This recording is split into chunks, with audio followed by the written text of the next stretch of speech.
Welcome to the 2016 meeting of the Rio, Texas Conference of the United Methodist Church.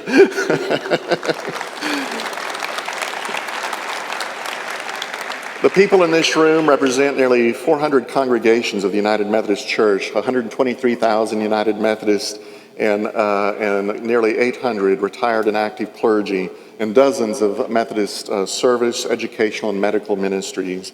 But more than that, the people in this room represent the ministry of Jesus Christ in the Wesleyan Way in South Texas. And I give God thanks for this privilege of being with you during these conference sessions.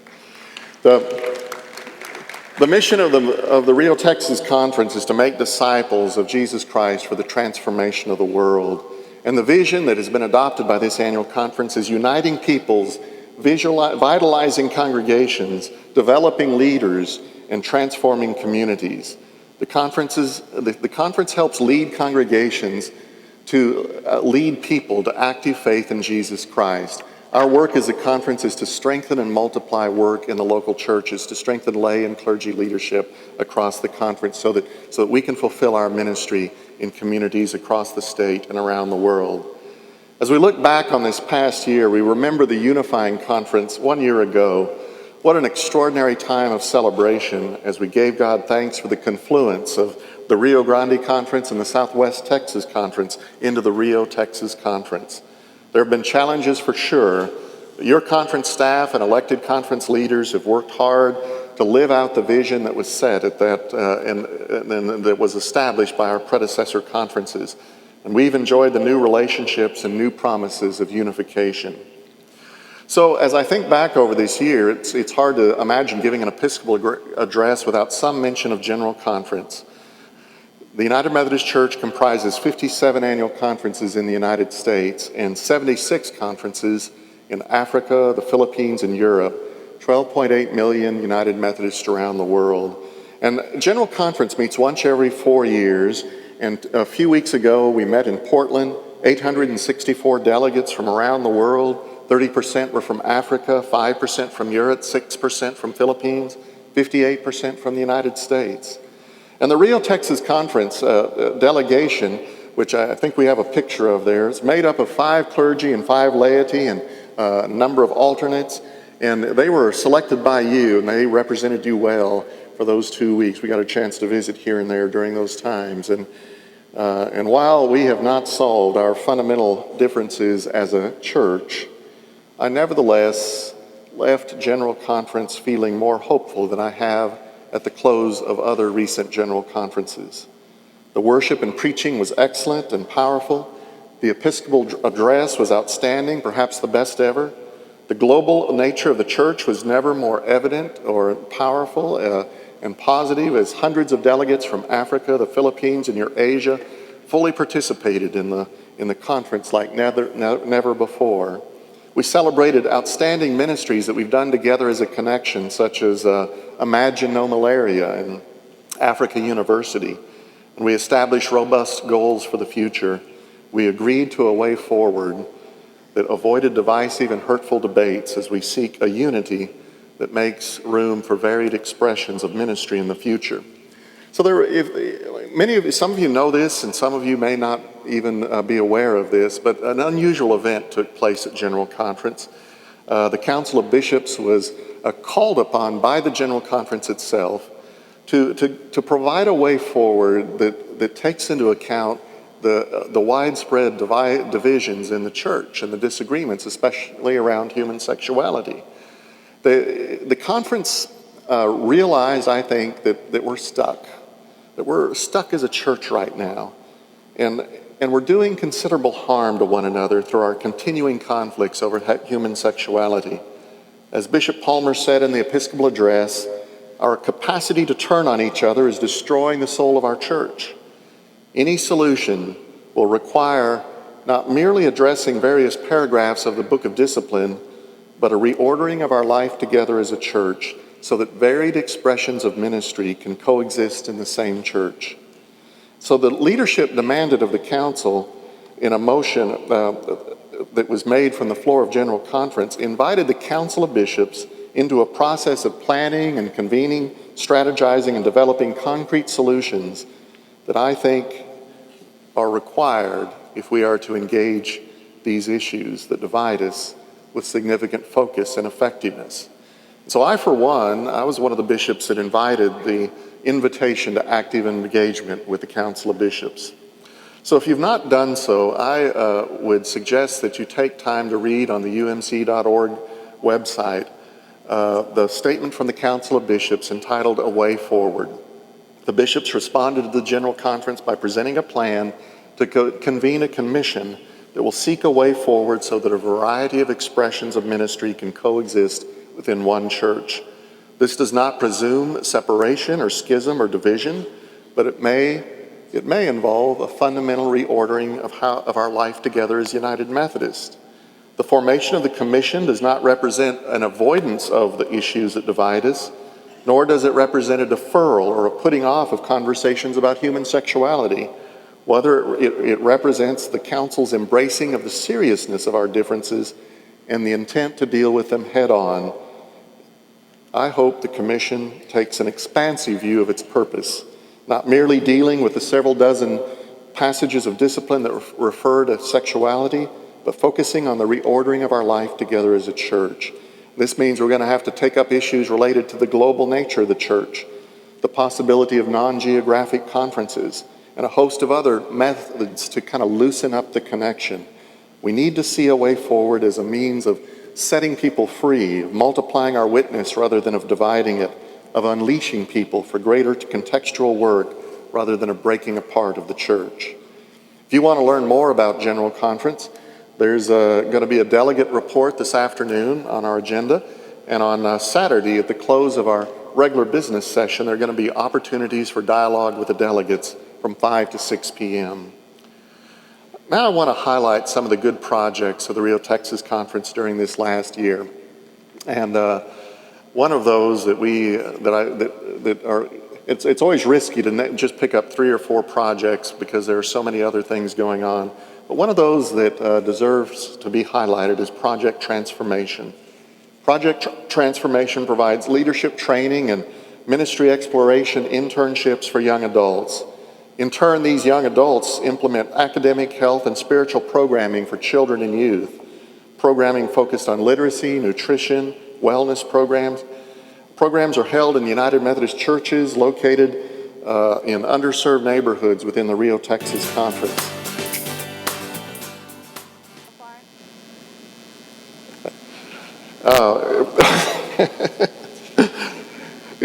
I have to confess that it is awkward sharing programs that I know very little about as a guest to your conference.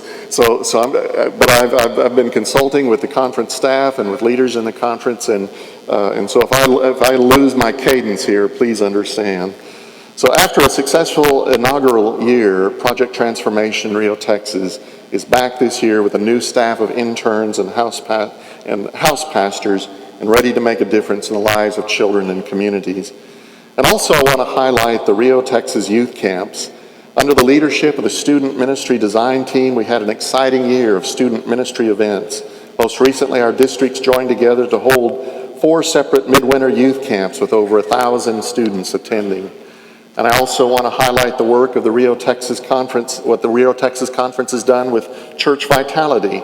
You'll hear more in the Mission Vitality Report tomorrow, but we celebrate 19 churches that have gone through revitalization programs through our Department of Congregational Vitality. We also welcomed newly chartered congregations, 2 newly chartered congregations in the conference, and 2 new church starts. Tomorrow afternoon, we will present the One Matters Award and hear about churches that have seen significant increases in professions of faith and baptisms. And also, the work of congregational vitality can be seen in places like Parker Lane United Methodist Church in Austin, a once struggling congregation who has found a clear vision of ministry in East Austin. Parker Lane began a relationship with a large community of Christian Matu speakers from the Shin province of Myanmar. Last year, that relationship led to 50 adults from that community joining the church and celebrating 20 baptisms on one Sunday in December. And I I want to express appreciation for those persons and churches that have offered themselves to help with relief efforts following the flooding. This time last year, we were just beginning to understand the impact of the 2015 floods. As recovery is still underway, we are facing another round of devastating flooding. Your Rio, Texas disaster response team has been engaged in cleanup efforts all year, and with the help of response teams from local churches and hundreds of flood buckets, filling and refilling the Bishop Joel and Dr. Raquel Martinez Disaster Response Center in Kerrville. As we face another round of floods, you came through as a conference with flood buckets in hand and gave generously last night at our offering to support disaster response. Thank you, Rio, Texas Conference. Finally, we highlight victories and fruitfulness from the last year. I lift up the new grant program of the Mission Vitality Center. This past year, 2 small Mission Vitality New Places, New People grants were awarded to St. Matthew's in Las Misiones and El Divino Redentor in El Valle District. St. Matthew started the Agua Viva worship service with Spanish language Bible studies and Spanish Wesleyan small groups. They now have a core of 40 new people that attend worship in small groups. This year, the Mission Vitality Grant Review Committee is processing 9 grant applications. The first 3 New Places, New People grant applications will reach the Hispanic community in Dripping Springs area, reach unchurched children in Fredericksburg through music outreach and outreach, and disciple 100 persons by offering hospitable and safe place for people struggling to recover from addictions through a ministry at Chapel Hill. So let's now bring our attention to what we're going to be doing just the next few days together. At this annual conference, our theme, as we heard last night and was reminded this morning, is Somos Llamados, we are called. And it reminds us of how God summons us to the great tasks of ministry and how we yearn to fulfill those callings. The theme's visual centerpiece is an empty pew shown in a variety of settings beyond the church building. These different placements suggest both the gathering and the sending into the world, and you'll see those pictures and images from across our conference reflected throughout our sessions. Let me walk through some of what we're going to be doing together this year.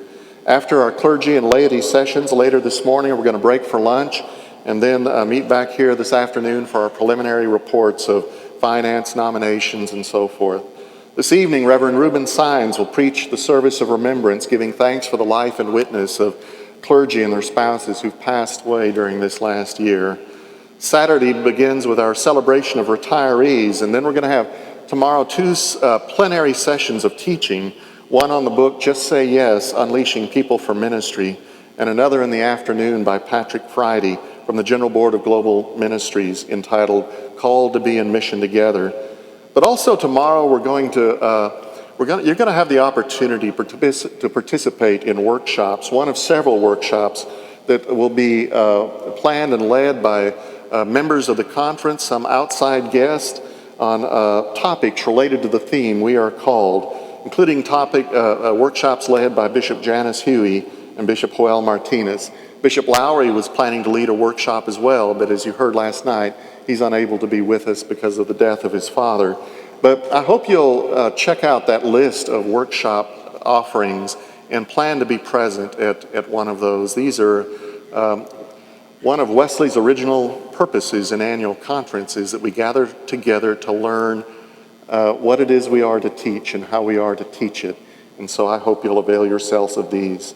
At the end of our Saturday sessions, we'll have the delegation dialogues, a chance for you to visit with members of the Rio, Texas Conference delegation to General Conference. Sunday morning, we complete our business and the fixing of appointments, and then we join in the service of commissioning and ordination with Bishop Janice Riggle Huey preaching. Let's take a moment to talk about the future. Seems like everywhere I go, I hear various questions about who's going to be your next bishop, as if that is all known somewhere. And or they ask me, if they're a friend of mine, they'll say, "So where are you going?" And that this question has various expressions. But I wanted to take a moment to kind of walk through the process of how this works, because I realize that since it only comes up once every 4 years, and it usually only affects a conference about once every 8 or 12 years, that we need to kind of walk through how this works. So there's going to be a jurisdictional conference held in Wichita that covers and includes kind of the 8-state area of this South Central jurisdiction. The Rio, Texas conference elected 20 people to represent you at that jurisdictional conference. You elected those folks a couple of years ago. Various delegations from across that 8-state area have endorsed candidates, lifted people up for possible election as bishops. And at that jurisdictional conference, we will elect 3 of those bishops to fill the vacancies in Oklahoma City, San Antonio, and Houston. Also, 2 bishops have reached their 12-year limit. Bishop Scott Jones in the Great Plains area, and me in Missouri. And bishops can only remain in one area a maximum of 12 years. So in fall of this last year, in Oklahoma City meeting, some of the 8 candidates that had been endorsed or lifted up by different entities and conferences were introduced to the delegates. In January and February, the different delegations met with these candidates for the Episcopal office for bishop, including the 2 from your area, Reverend Reuben Sines and Reverend Eradio Valverde. And so all of that has been part of the preparation and lead up to this jurisdictional conference. At the jurisdictional conference in July, delegates from across the jurisdiction will vote, and when a candidate receives 60% of the votes in the conference, he or she is elected as a bishop. After the 3rd bishop is elected, a committee comprised of a lay person and clergy person from each conference will convene, and together they will determine where the bishops are assigned to which conferences. After that committee makes its decisions, the bishops are notified of their assignments, and very shortly after that, usually about 30 minutes after that, those assignments are announced at the jurisdictional conference and are known, nowadays immediately everywhere. So that's what happens at jurisdictional conference in the middle of July. The bishops move in August, and their term of service begins September 1st. So your new bishop will move into this area in August and then start September 1st, as will all the bishops who are newly assigned. So that's how that process works, and some of what you have to look forward to, and some of what I have to look forward to as well in these months to come. As we come to kind of concluding remarks about our time together, I want to introduce you to some resources that I think are very helpful. And you saw a sampling of this last night at the opening worship service. I showed you 2 videos, and at the end of those videos you saw that "We Are More" line. If you don't need to do it right now, you might want to write it down, but if you go to wearemore.faith, there's a collection of videos that have been produced, and these have been put together and sponsored by the bishops of the South Central jurisdiction, and that phrase "We Are More" was developed in anticipation of General Conference, during General Conference, following General Conference, as a way of reminding us that we are more than our buildings, we are more than the people that currently belong to the United Methodist Church, we are more than our conference sessions, we're more than our petitions and legislation and business meetings and finances and budgets. We are more than 10 or 12 days in Portland. We are more, friends, we are more than what's happened here in the Rio, Texas conference in these past months that have brought us such deep sadness. We are more. And so those videos, and there are other interviews and other resources on that website, those are free for your use. You can download those, you can use those in your congregations, the videos that we saw last night. And I want to close with one of those videos this morning as a way of just reminding us why we do what we do and why it matters. So let's run the video on Neil Garrett. From the time I was 18 until the time I was 48, there was never a time when I was out from underneath the thumb of law enforcement ever.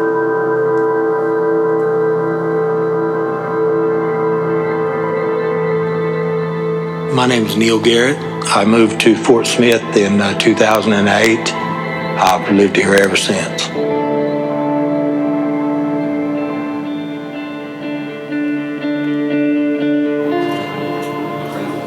I had a very large meth habit. I dealt a lot of large quantities of methamphetamine in order to support my habit.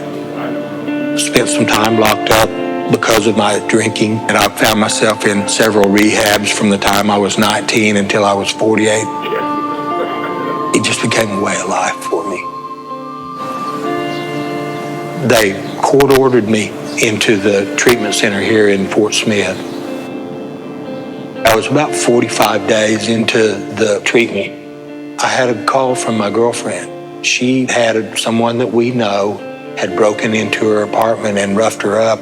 She wanted me to come home. I had to call her back and tell her that I wasn't coming. At that moment, I felt like I was less than a man and that I had failed her and that I'd failed myself. And that's when I realized that everything I knew might be wrong. There was a classroom up there in the Harbor House, and after lights out, I kind of snuck out of the dorm area and I went into that room and I got down on my knees and I just prayed, God, please help me. And I didn't do it because I was a religious person. I did it out of desperation. I still had that kind of macho image of myself, and I didn't need church or didn't want to have a relationship with God or anything like that, because all that I'd been through, I really hated God's guts, but I didn't have anywhere else to turn. There's a sign outside on the marquee. It says, "We care about your future, not your past." And that was just very appealing to me. I was at Midland Heights for the first time at a church service, and I was looking around when I came in the door. I was back there in the foyer, and I just got scared and I wanted to run. And just about the time that I was ready to go, a lady came up and grabbed me by the arm and welcomed me here. And yes, I've been here ever since. How are you? The congregation of this church is very welcoming. There's people from every walk of life that come here. I've felt at home here ever since that day. When I came here to Midland Heights, I found out about something called grace. My friend Becky and I talk about grace all the time. She's the one that has explained to me what it really is and how that I am deserving, and it's there for me whether I want it or not. I don't have to worry about all that bad stuff that I did because it's already taken care of, and that I can concentrate on doing what I need to do now. I started out talking to people in recovery and going back to the Harbor House to talk to the clients, and then they can see that I have come through that, and it seems to help them. That's my redemption. And the thing that's so cool about this church is that everyone loves each other, and it's a genuine love, and it's inescapable. I can't imagine my life without it now.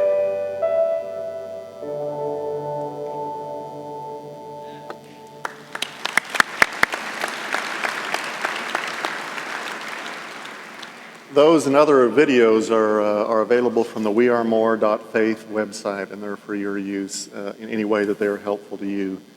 Friends, we are more. Rio, Texas Conference, we are more. We are more. Thank you.